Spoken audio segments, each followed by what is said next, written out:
할렐루야! 2023년 6월 28일 수요일 말씀을 함께 나누려고 합니다.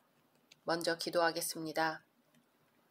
주님, 이 시간 주님의 말씀을 듣고자 모였습니다. 이 시간 성령님 임재하여 주시고 우리의 마음을 주장하여 주옵소서.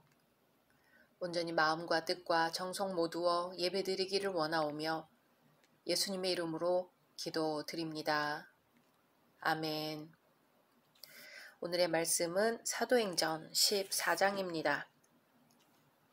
이에 이고니온에서 두 사도가 함께 유대인의 회당에 들어가 말하니 유대와 헬라의 허다한 무리가 믿더라. 그러나 순종하지 아니하는 유대인들이 이방인들의 마음을 선동하여 형제들에게 악감을 품게 하거늘 두 사도가 오래 있어 주를 힘입어 담대히 말하니 주께서 그들의 손으로 표적과 기사를 행하게 하여 주사 자기 은혜의 말씀을 증언하시니 그 시내의 무리가 나뉘어 유대인을 따르는 자도 있고 두 사도를 따르는 자도 있는지라. 이방인과 유대인과 그 관리들이 두 사도를 모욕하며 돌로 치려고 달려드니 그들이 알고 도망하여 루가오니아의 두 성 루스드라와 더베와 그 근방으로 가서 거기서 복음을 전하니라. 루스드라에 발을 쓰지 못하는 한 사람이 앉아 있는데 나면서 걷지 못하게 되어 걸어본 적이 없는 자라. 바울이 말하는 것을 듣거늘 바울이 주목하여 구원받을 만한 믿음이 그에게 있는 것을 보고 큰 소리로 이르되 내 발로 바로 일어서라 하니 그 사람이 일어나 걷는지라. 무리가 바울이 한 일을 보고 루가오니아 방언으로 소리질러 이르되 신들이 사람의 형상으로 우리 가운데 내려오셨다 하여 바나바는 제우스라 하고 바울은 그 중에 말하는 자이므로 헤르메스라 하더라.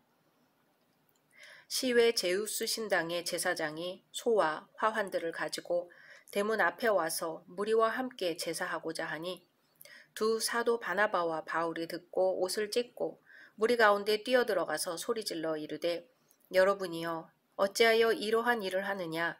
우리도 여러분과 같은 성정을 가진 사람이라.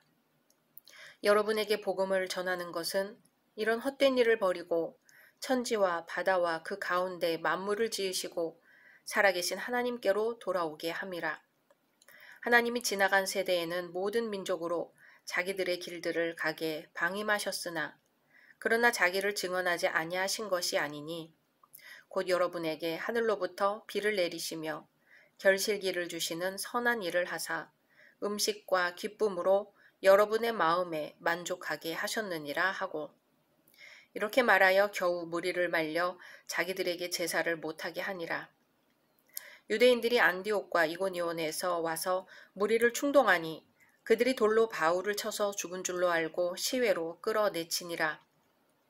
제자들이 둘러섰을 때에 바울이 일어나 그 성에 들어갔다가 이튿날 바나바와 함께 더베로 가서 복음을 그 성에서 전하여 많은 사람을 제자로 삼고 루스드라와 이고니온과 안디옥으로 돌아가서 제자들의 마음을 굳게 하여 이 믿음에 머물러 있으라 권하고 또 우리가 하나님의 나라에 들어가려면 많은 환난을 겪어야 할 것이라 하고 각 교회에서 장로들을 택하여 금식 기도하며 그들이 믿는 주께 그들을 위탁하고 비시디아 가운데로 지나서 밤빌리아에 이르러 말씀을 버가에서 전하고 아달리아로 내려가서 거기서 배 타고 안디옥에 이르니 이곳은 두 사도가 이룬 그 일을 위하여 전에 하나님의 은혜에 부탁하던 곳이라.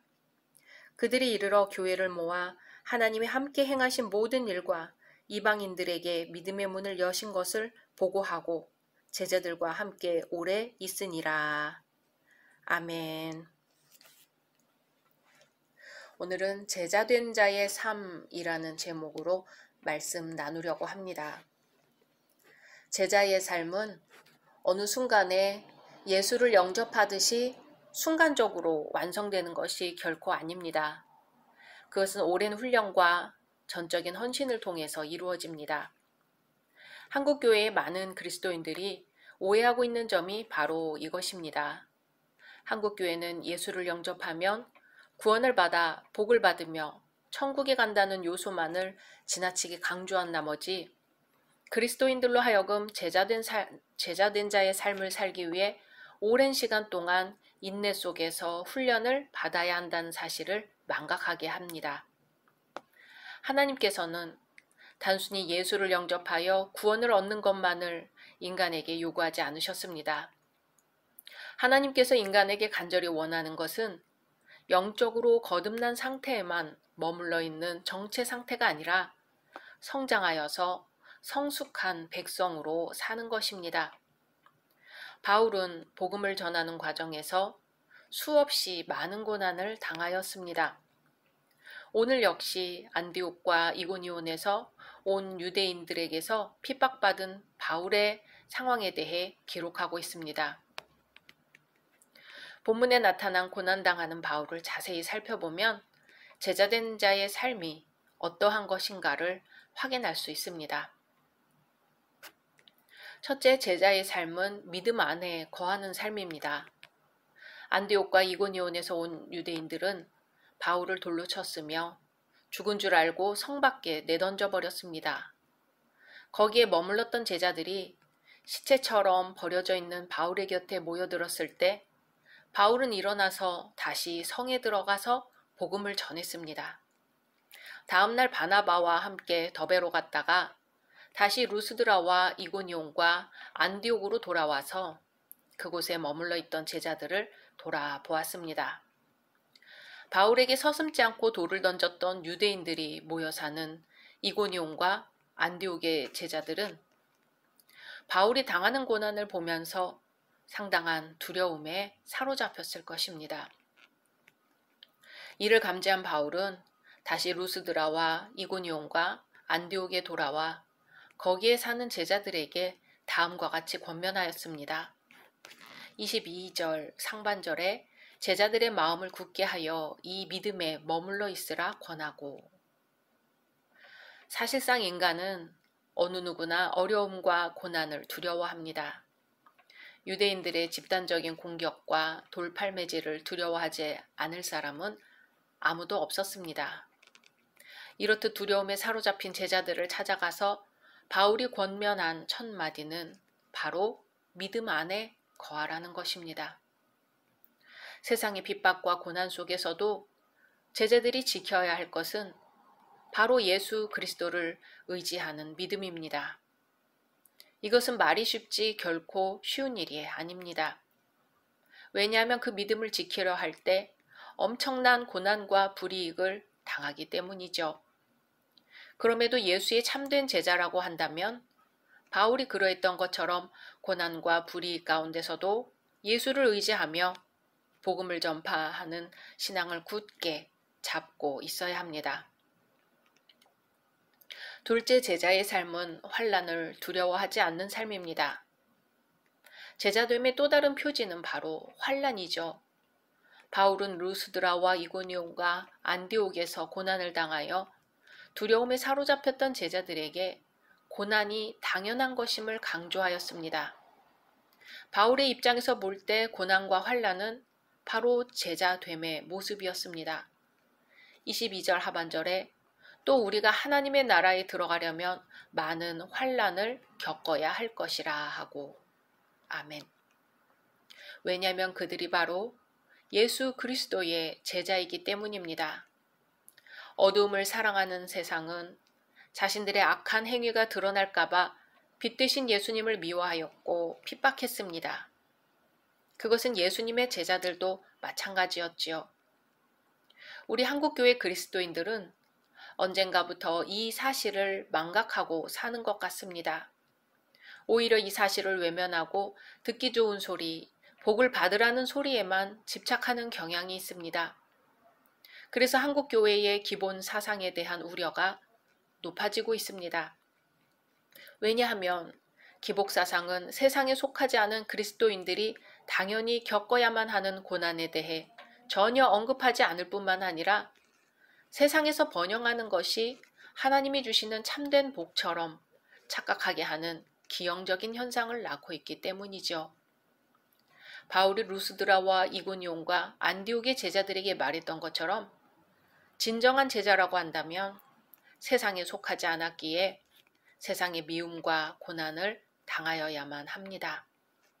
더 나아가 참된 그리스도인이라고 한다면 세상의 삶이 잘 나가고 번영할 때 자신이 비신앙적이고 하나님의 뜻에 어긋나는 길로 가고 있지 않은가를 돌아보아야 합니다. 셋째, 제자는 기도해야 합니다. 바울이 루스드라와 이고니온과 안디옥을 떠나기에 앞서 각 교회에서 장로들을 선택하였으며 기도와 금식 가운데 주께서 부탁하신 믿음을 강조하였습니다. 바울의 이러한 모습은 루스드라와 이고니온과 안디옥에 있는 각 교회의 제자들에게 모범이 되었습니다. 믿음을 지키기 위해서 기도하는 것은 자연스러운 일입니다. 왜냐하면 제자된 자들이 환난과 고통 속에서 자신의 신앙을 지킬 수 있는 힘은 바로 하나님에게서 나오기 때문입니다. 그래서 바울은 쉬지 말고 기도하는 것이 백성을 향한 하나님의 뜻이라고 말하였습니다. 이것은 바울 당시나 오늘날이나 변함없는 진리입니다. 오늘날 제자된 그리스도인들이 사회적 불이익과 압박을 능히 이기기 위해서 취할 수 있는 유일한 방법은 바로 하나님 앞에 나아가 무릎을 꿇는 데 있습니다.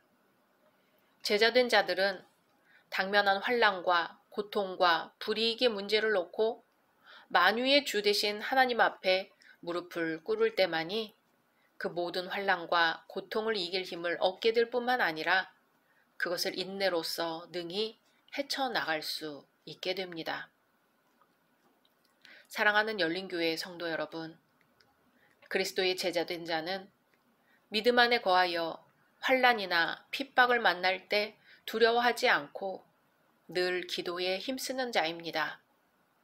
특히 핍박이 심하던 바울 시대에 믿음의 정절을 지키는 것은 교회를 굳건히 세우는데 매우 중요했습니다. 환난이나 박해에 동요되지 않고 믿음을 지켜나가는 성도와 교회는 굳건히 서서 최후 승리를 거두게 됩니다. 최후 승리는 그리스도 안에 거할 때 주어지는 것입니다. 그러므로 성도는 자신의 믿음을 지킬 뿐만 아니라 다른 성도들의 믿음의 증진을 위해 힘써야 합니다. 이제 바울과 바나바는 1차 선교 여행을 마치고 안디옥에 돌아와 선교 보고를 합니다. 오늘 본문에서 언급된 더베나, 루스드라, 이고니온, 그리고 비시디아, 안디옥 등은 바울이 복음을 전하여 많은 성도들이 생겼던 곳입니다. 안디옥 귀환 후의 보고는 바울 일행이 1차 전도 여행의 결실을 교회나 그들 자신의 힘이나 능력의 결과로 생각하지 않고 오직 하나님의 도우심으로 여기고 있습니다. 우리의 신앙이 진정한 제자된 자의 삶이 될 수 있기를 소망합니다. 말씀 생각하면서 기도하겠습니다. 하나님, 주님의 이름으로 지도자를 세우고 일꾼을 파송하는 일이 얼마나 중요한 일인지요. 우리 교회에 주님의 일꾼을 세워야 하는 과제가 있습니다. 먼저 하나님께 인정받고 개인적으로 하나님의 부르심을 깨달으며 교회에 인정을 받는 일꾼이 세워지게 하소서. 금식하여 기도할 때에 그 기도를 들어 응답하여 주시오며 환난과 핍박이 있을 때에 오직 하나님을 붙들고 승리할 수 있는 주님의 일꾼을 세워 주시옵소서. 예수님의 이름으로 기도드립니다. 아멘.